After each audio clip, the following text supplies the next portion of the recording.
Oke, Assalamualaikum warahmatullahi wabarakatuh. Selamat pagi, siang, Waalaikumsalam sore, warahmatullahi malam wabarakatuh. teman-teman semua dan Bapak Ibu dosen yang terhormat. Perkenalkan kami dari kelompok 14. Pada kesempatan ini kami akan mempresentasikan hasil proyek kami yang berjudul Smart Home, Security dan Monitoring. Saya Febrian sebagai moderator dan bersama saya ada teman saya Pandu dan juga teman saya lagi Kang Febrian yang akan menjelaskan materi lebih lanjut. Baik, kita mulai dari latar belakang terlebih dahulu. Seiring dengan perkembangan teknologi, khususnya Internet of Things atau IoT, rumah kini dapat menjadi lebih cerdas dan aman. Namun, sistem keamanan konvensional masih memiliki keterbatasan, terutama dalam mendeteksi ancaman secara otomatis. Oleh karena itu, kami mengembangkan sistem Smart Home Security dan monitoring berbasis ISP32. Untuk penjelasan lebih detail mengenai latar belakang, saya persilahkan kepada Kang Pandu. Apakah udah siap? Oke, gimana Kang Febrian? Oke, silakan Kang Pandu kalau udah siap. Ke latar belakang ya Kang Pandu. Latar belakang. Oh, oke, Oke, baik. siap. Kang Pandu aman? Aman-aman. Oke, baik. Untuk Eh, penjelasan latar belakang, silahkan Kang Pandu waktu ada tempat dipersilahkan. oke, siap. Terima kasih ya Kang Febrian atas waktunya. Di sini singkat saja untuk di bagian latar belakangnya, yaitu eh, didasari dengan perkembangan teknologi Internet of Things atau biasa yang disebut dengan IoT yang memungkinkan rumah menjadi lebih aman dan cerdas. Nah, sistem keamanan rumah konvensional masih memiliki keterbatasan dalam mendeteksi ancaman secara otomatis. Ya kalau misal ada maling kan nggak ada apa ya, nggak ada alarm atau apa gitu. Jadi masih rentan lah.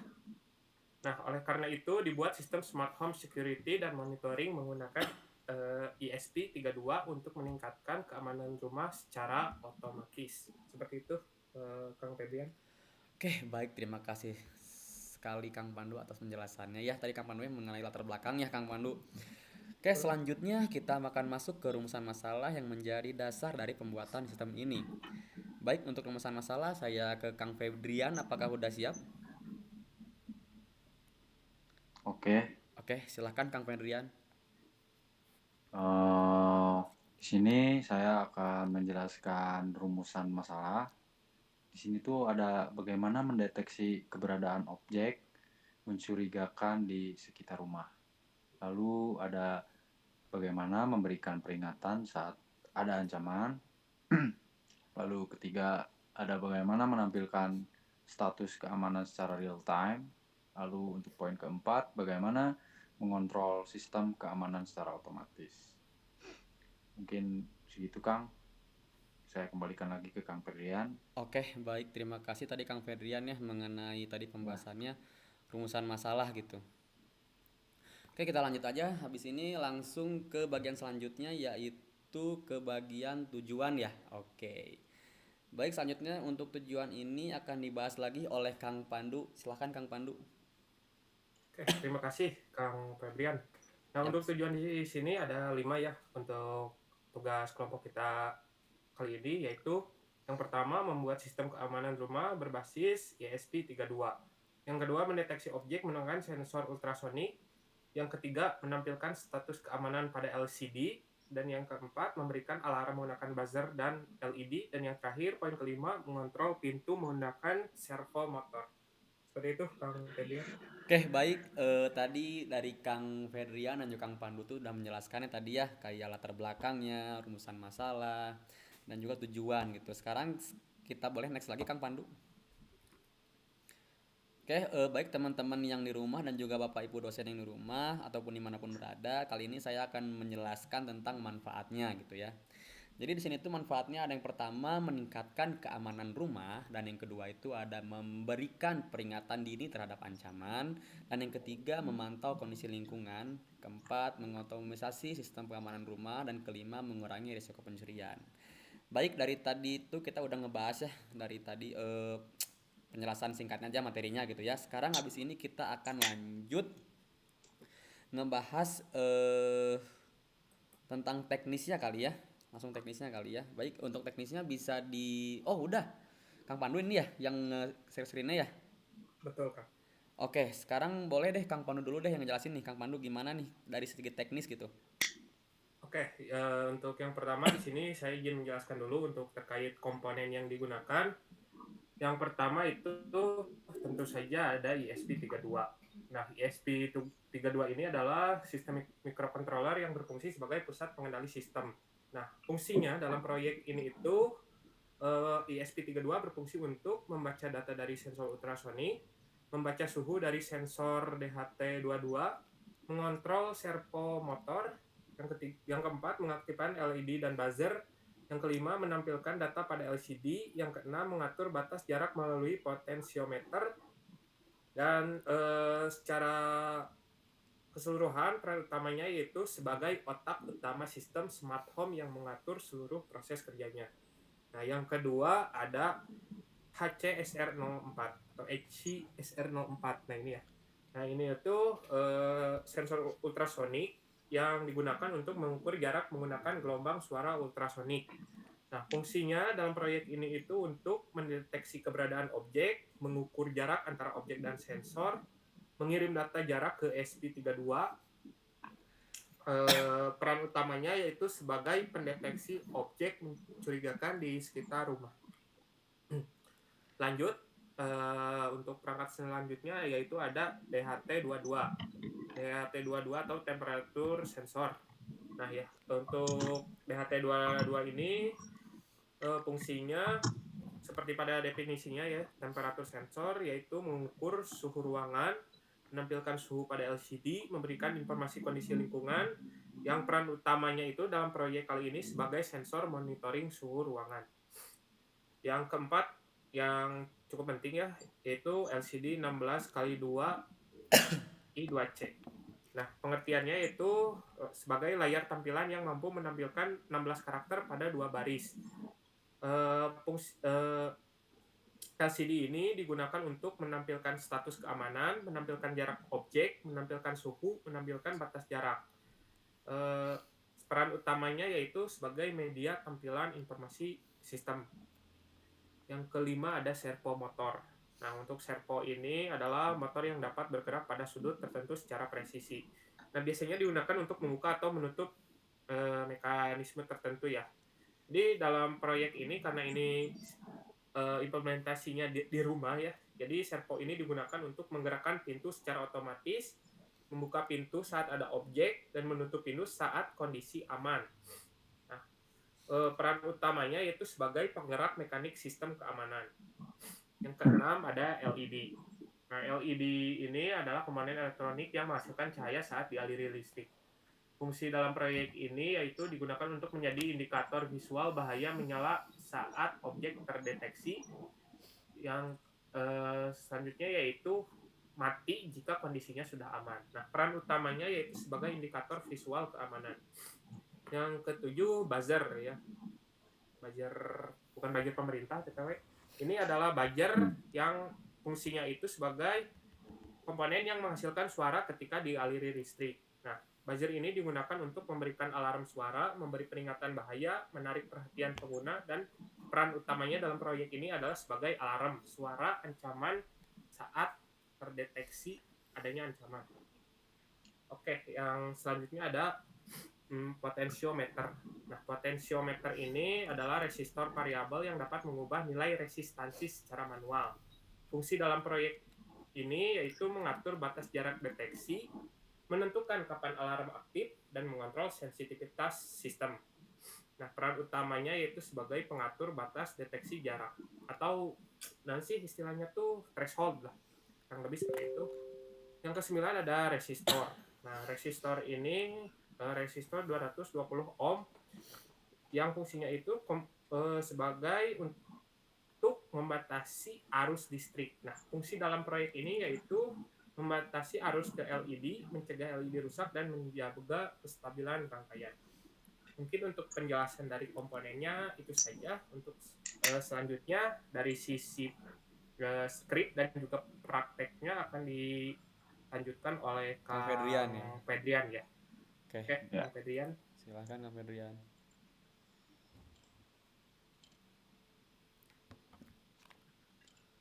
Oke, untuk bagian pengkodingan fungsi, Di sini saya izin menjelaskan untuk bagian itu. Di sini kita awali dari code yang paling atas ya, seperti include wire, include liquid crystal, include ESP servo, include DHT. Nah, ini tuh adalah code untuk memanggil library. Library itu fungsinya adalah untuk dapat mensimulasikan komponen-komponen yang berkaitan. Contohnya sensor ultrasonik, sensor DHT, dan pembacaan LCD, lalu menghidupkan LED. Nah, semua dapat diatur dari library. Nah, maka di sini code ini tuh fungsinya adalah memanggil fungsi library. Nah, jadi digunakan, misalnya saya akan jelaskan dulu untuk include wire-nya. Include wire-nya library ini digunakan untuk komunikasi I2C intergate circuit. Protokol ini menggunakan dua kabel, ya, SDA dan SCL. Tanpa library ini, ESP32 tidak tahu cara bicara dengan layar LCD. Apabila tidak ada, mungkin kita tidak akan bisa melihat input hasil dari sensor ultrasonik. Lalu untuk include liquid crystal I2C, ini adalah driver spesifik untuk layar LCD menggunakan modul I2C. Library ini menerjemahkan perintah teks menjadi sinyal binary yang dimengerti oleh layar. Lalu di sini juga ada include ESP32. Berbeda dengan Arduino, biasa dalam cara menangani sinyal PWM gerakan servo gitu. Library ini khususnya dibuat untuk mengatur timer internal ESP32 agar bisa menggerakkan motor servo secara presisi pada derajat tertentu. Lalu di sini ada include DHT. Sensor DHT22 mengirim data dalam bentuk pulse digital.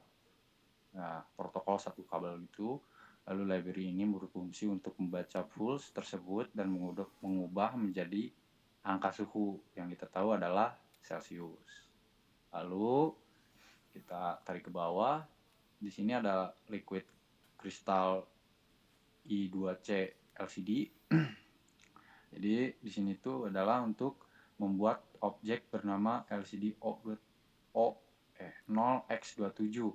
Ini adalah alamat I2C, perangkat identitas layar di kabel. 16 adalah jumlah kolomnya dan 2 adalah jumlah barisnya. Nah, ini adalah untuk menghubungkan antara ESP dengan LCD. Lalu kita selanjutnya ada di baris 8 sampai 14 ini. Mungkin saya akan jelaskan dengan ringkas. Jadi di sini ini adalah perintah preprosesor. Sebelum kode dikompilasi, komputer akan mengganti semua kata menjadi angka. Misalnya di sini ada define pin servo 13, gitu. Fungsinya untuk servo. Lalu define pin trig 5 ini. Maka di sini juga ada terhubung dengan pin 5 pada ESP. Nah, lalu terhubung dengan ultrasonic yang ada di kabel trig. Nah, itu. Jadi selanjutnya tinggal servo ini nih. Servo di baris 16 dan 17 mungkin ya. Itu sangat satu kesatuan. Menyiapkan itu tuh untuk berfungsi menyiapkan ruang di memori untuk mengontrol motor servo dan sensor suhu DHT di sini yang tadi barusan disebutkan mengenai komponen-komponen DHT. Nah, ini terhubung servo dengan DHT-nya. Langsung saja kita selanjutnya. Di sini ada baris 20 sampai baris 21 ini penjelasan yang intinya saja ya mungkin dari saya di sini. Membuka jalur komunikasi data ke komputer dengan kecepatan 1500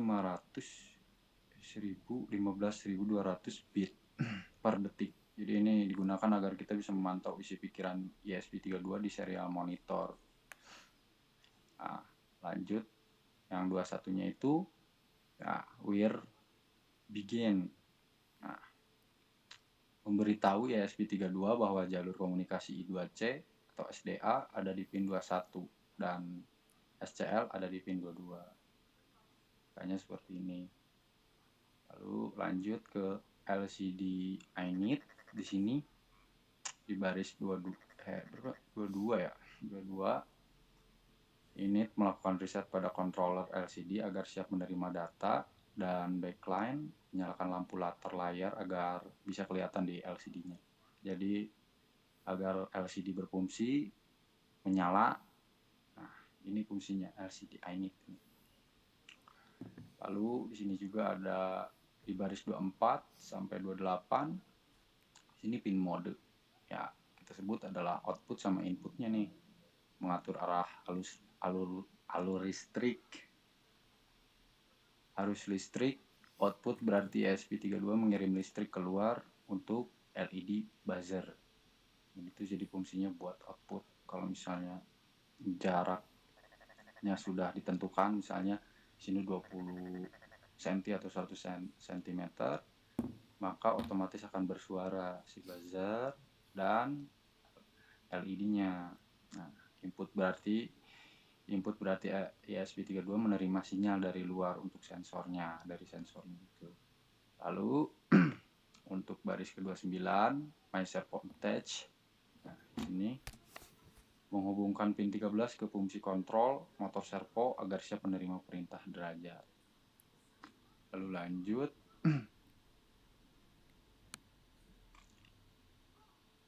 di sini mungkin saya kalau menjelaskan di bagian 32 dan 35 ini hanya untuk print ke tulisan di LCD-nya agar supaya tulisan-tulisan yang di sini tuh muncul di LCD. Contohnya seperti LCD print smart security. Nah, di sini tuh akan muncul di LCD. Nah, di sini delay 2000 agar tidak bentrok si datanya. Oke. Lanjut ke bagian INT portfal. INT portfal di sini ESP32 mengubah voltage dari 0 voltage sampai ke 3,3 voltage. Nah, fungsinya di sini. Nah, dari putaran potentiometer menjadi angka digital 0 sampai 4095 karena ESP tidak memiliki ADC 12 bit. Lalu di sini ada INT threshold di baris 42 menggunakan rumus matematika untuk mengubah skala jika potensial di angka 2047. Jadi misalnya di tengah-tengah nih potensiometernya, maka threshold otomatis menjadi 105. Jadi otomatis akan terbaca. Lalu selanjutnya di sini ada digital write. Digital write itu sampai baris 44 sampai baris 48. Nah, di sini kan digital semua nih. Nah, memaksa sensor mengeluarkan suara ultrasonik selama 10 mikrodetik. Nah, langsung di sini long duration pulse. Nah, di sini menghitung berapa lama dalam mikrodetik sampai gema suara itu memantul kembali dan diterima oleh pin echo.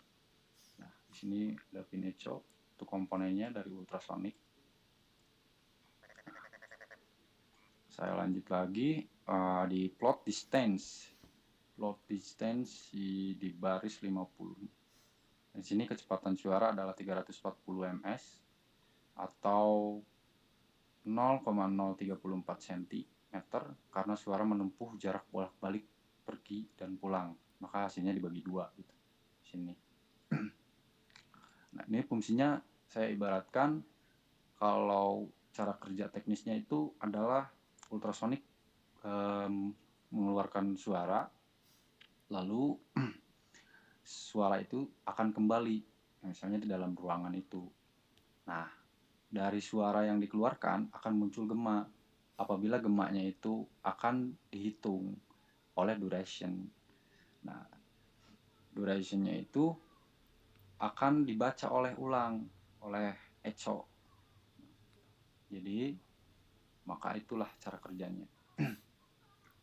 Lalu selanjutnya di sini ada di baris 56 sampai 66 ya. Di sini if distance 0 distance threshold. Nah, di sini gerbang logikanya ini mengecek 2 syarat. Jarak harus lebih dari 0, menghindari error sensor biar nggak tabrakan. Dan harus lebih kecil dari angka batas yang kita atur lewat potensiometer. Lalu di sini juga nih di bagian baris 64 nih, ton pin batch, 1000 dalam kurung titik koma. Mengirim sinyal kotak square wave dengan frekuensi 1000 Hz, 1000 getaran per detik ke buzzer untuk menghasilkan suara tertentu. Jadi supaya agar ESP mengirim data inputan yang dihasilkan oleh ultrasonik, nah ESP akan mengolah data tersebut tuh ke bagian buzzer juga nih supaya dia bersuara. Lalu selanjutnya di sini ada di baris 65 nih, my servo right. Ini mengirimkan sinyal PWM dengan lebar pulse tertentu agar motor servo berputar tepat di sudut 90 derajat. Nah, oke, lanjut lagi. Di sini ada LCD print. Ya, LCD print status di sini. Nah, LCD print ini mengirim karakter satu persatu ke layar angka. 1 berarti kita hanya ingin menampilkan 1 angka di belakang koma. Jadi supaya presisi angka si suhu itu agar dapat dibaca. Lalu mungkin dari sekian ini mungkin printnya hanya print saja dari 72 sampai 75 hanya untuk ngeprint saja apa yang dihasilkan, hasil outputnya muncul di LCD. Oke. Lanjut ke delay 5000 nih. Delay 500. Menahan program selama setengah detik. Jika tidak ditahan, ESP32 akan menghitung ribuan kali per detik yang membuat layar LCD berketik sangat cepat. Karena data diperbarui terlalu sering, jadi supaya tidak bertabrakan fungsi delay itu. Oke. Ini mungkin langsung lanjut aja ya, Kang. Oke, lanjut aja langsung ke demonya ya. Ya, ke demonya ya. Betul. Langsung aja Kang Fedrian dieksekusi aja. Boleh.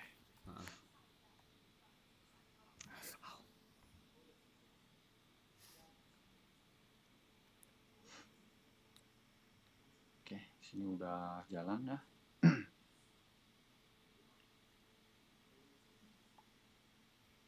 Mungkin di sini saya bakal jelasin untuk GND-nya.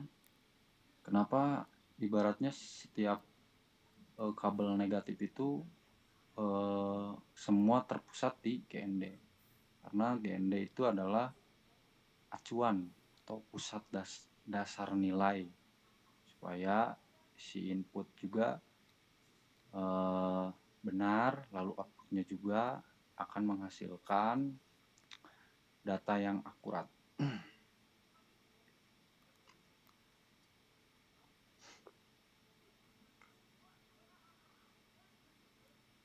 Nah, di Sini jalur deteksi ke ini adalah alur ultrasonik nih. Ya, alur ultrasonik nih ESP32. Misalnya pin 5 nih. Ke pin 5 yang ada di trig. Mengirim sinyal listrik high selama 10 mikrodetik ke kaki trig. Nah, ini nih kabel ini yang berfungsi buat mengirim 10 mikrodetik suara. Lalu aksi komponen nih, sensornya mengubah sinyal listrik itu menjadi gelombang suara yang ini yang berfungsi untuk memberikan gelombang. Mungkin sudah dijelaskan di bagian komponen. Nah, lalu alur potensial meter sini. Ini berfungsinya buat mengatur knob. Jadi apabila kita pengennya mengubah-ubah data limit jarak dekatnya itu sampai mana gitu. Misalnya 100 cm atau 20 cm, mungkin kita bisa mengaturnya di potential meter. Lalu alur DHT nih fungsinya. Di sini tuh alur DHT prosesnya sih secara mandiri ya, karena mengukur suhu lingkungan. Data suhu dikonversi menjadi rangkaian pulse digital atau protokol satu kabel dan dikirim melalui kabel yang berwarna hijau ke pin 15. Jadi semuanya inputan yang dihasilkan oleh komponen-komponen seperti ultrasonik, lalu potentiometer, DHT, itu tuh mereka terhubung dengan beberapa pin yang masuk ke ESP32 supaya bisa mengoutput ya, hasil output mereka tuh. Jadi nah di sini setelah itu tuh alur ke LCD nih ya. ESP32 mengirim data teks seperti waspada tuh, contohnya melalui jalur I2C pin 21 tuh. Pin 21 yang mana nih? Nah, yang ini nih. Semua kabel-kabel yang berwarna merah, biru, kuning ini fungsinya untuk ngasih output semuanya gitu dari komponen-komponen berapa ini. Nah, alur ke servo nih. Misalnya ESP32 mengirim sinyal PWM ke pin 13. Ya, sirkuit kontrol di dalam servo membaca lebar pulse tersebut mengaktifkan motor DC internal dan memutar gear hingga posisi poros. Nah, seperti yang sudah dijelaskan oleh sebelumnya Kang Pandu, bagian komponen. Di sini ESP32 mengirim tegangan ke pin 4 LED. Nah, apabila terjadi penyusup atau apa, ibaratnya kebakaran mungkin, nah, di sini DHT berfungsi bisa juga. Nah, di sini kalau misalnya ada objek mendekat mungkin ultrasonik, kalau ada suhu yang panas tuh itu DHT. Nah, itu fungsinya. Nah, setelah itu kan pada masuk nih ultrasonik, DHT, semua inputnya tuh ke sini, ke SP32. Nah, apabila memang memenuhi waspadaan gitu, nah, buzzer akan hidup.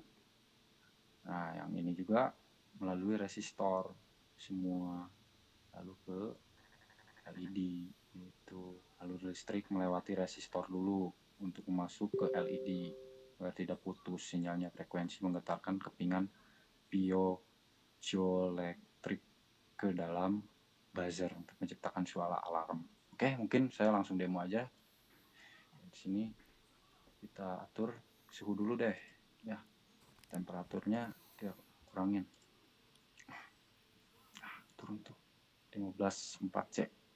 Sini langsung ke sensor gerakan nih. Kalau ada objek mendekat kayak tadi kan 100 diukurnya ya, kita turunkan ke 100. Kita akan suara ya.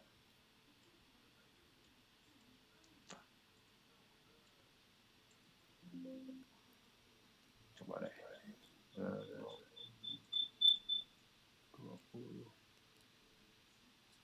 bersuara tidak ya? Ini gitu. Nah,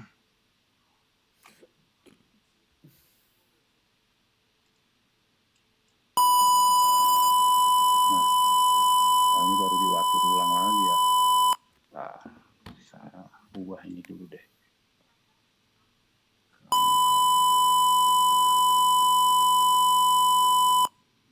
Nah, ini karena limitnya 96 guys. Nah, ini supaya potentiometer ini tuh berfungsi untuk mengatur limitnya. Jadi terserah kita, bebas gimana kita nyamannya, bagaimana. Mungkin tingkat kewaspadaan kita limitnya berapa senti nih di ruangan kita. Nah, untuk mengaturnya di potentiometer. Nah, suhu tadi udah dicek ya, 15 buat sensor. Nah, ini buzzer juga tadi buat bersuara. Apabila saya turunkan lagi, gitu. Sini 96 deh, ini limitnya 96. Ini 200 ya, ya pantulannya aman berarti. Kalau 96 di bawah 96, gitu guys. Nah, udah paling saya sekian dari saya, mungkin penjelasan tentang kode fungsinya secara logika, lalu bagaimana alur kerjanya secara ringkas, dan demo yang sudah saya lakukan tadi. Mungkin saya kembalikan lagi ke moderator Kang Febrian. Terima kasih untuk waktunya. Mohon maaf kalau ada salah. Oke, baik, terima kasih Kang Fedrian ya, tadi penjelasan dari mulai ngebahas skripnya nih atau codingannya ya, itu sangat jelas banget gitu ya. Dari baris per baris itu dijelasin jelas sama Kang Fedrian gitu ya. Dan juga tadi juga pas yang mendemokannya nih, dari demo yang telah ditampilkan dapat kita lihat bahwa sistem tuh berjalan sesuai dengan perancangan gitu ya, mulai dari proses deteksi hingga respon sistem keamanan gitu. Oke, baik.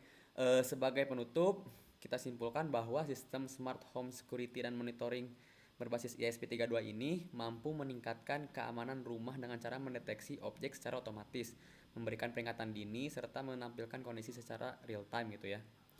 Dengan adanya sistem ini, pengguna dapat lebih mudah dalam memantau dan mengontrol keamanan rumah, sehingga risiko terjadinya tindakan kejahatan dapat diminimalisir gitu ya teman-teman ya.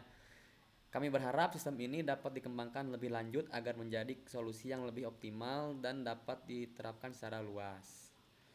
Sekian presentasi dari kelompok kami, mulai dari perancangan hingga implementasi sistem. Mohon maaf apabila terdapat kekurangan dalam penyampaian maupun sistem yang kami buat.